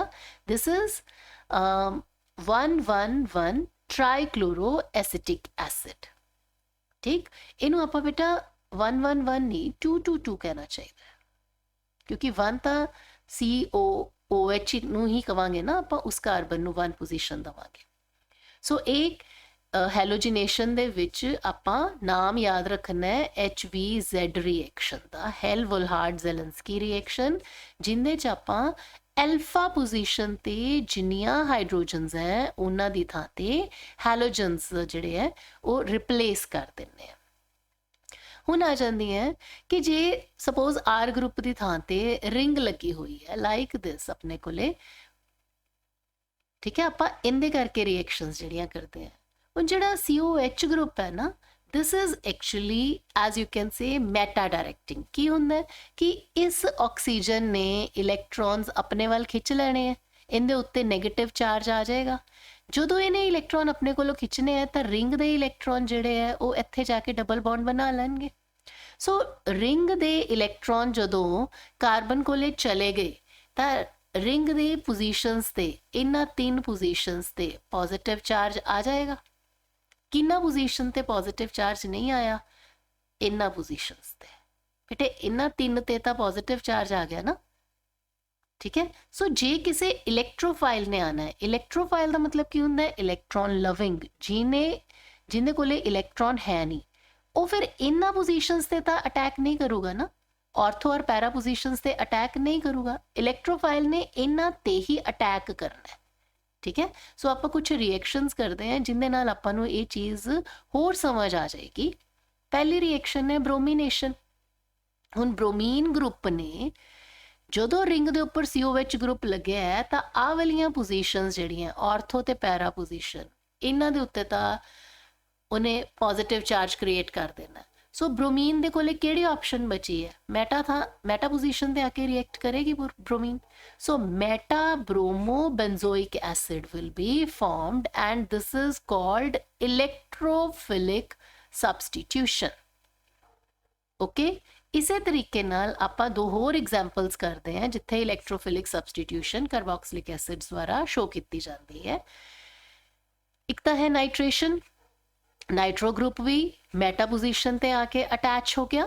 ਇਸੇ ਤਰੀਕੇ ਦੇ ਨਾਲ ਵੀ ਵਿਲ ਸੀ ਕਿ ਸਲਫੋਨੇਸ਼ਨ ਦੇ ਵਿੱਚ ਵੀ ਮੈਟਾ ਪੋਜੀਸ਼ਨ ਤੇ ਆ ਕੇ SO3H ਗਰੁੱਪ ਜਿਹੜਾ ਉਹ ਅਟੈਚ ਹੋ ਜਾਂਦਾ ਹੈ। ਹੁਣ COH ਔਰ SO3H ਦੇ ਵਿੱਚੋਂ ਨੋਮਨਕਲੇਚਰ ਦੇ ਰੂਲ ਦੇ ਅਨੁਸਾਰ SO3H ਨੂੰ ਆਪਾਂ ਜ਼ਿਆਦਾ ਪ੍ਰੈਫਰੈਂਸ ਦਿੰਦੇ ਹਾਂ। ਸੋ ਇਹਦਾ ਨਾਮ ਯਾਦ ਰੱਖਣਾ ਹੈ, ਇਹਦਾ ਨਾਮ ਹੁਣ ਬਣ ਜਾਏਗਾ ਮੈਟਾ ਕਾਰਬੋਕਸੀ। ਹੁਣ this is not the parent compound, this is now the ਸਬਸਟੀਟੂਐਂਟ, this becomes the parent. So ਬੈਂਜ਼ੀਨ ਸਲਫੋਨਿਕ acid the meta position ਤੇ ਕਾਰਬੋਕਸੀ ਗਰੁੱਪ ਲੱਗਿਆ ਹੋਇਆ ਹੈ। ਆਈ ਹੋਪ ਬੇਟਾ ਕਿ ਤੁਹਾਨੂੰ ਹੁਣ ਕਾਰਬੋਕਸਿਲਿਕ ਐਸਿਡਸ ਅੱਛੇ ਤਰੀਕੇ ਨਾਲ ਸਮਝ ਲੱਗ ਗਏ ਹੋਣਗੇ। ਨੋਟਸ ਤੁਸੀਂ ਟੈਲੀਗ੍ਰਾਮ ਚੈਨਲ 'ਚੋਂ ਲੈ ਸਕਦੇ ਹੋ। So thanks for watching.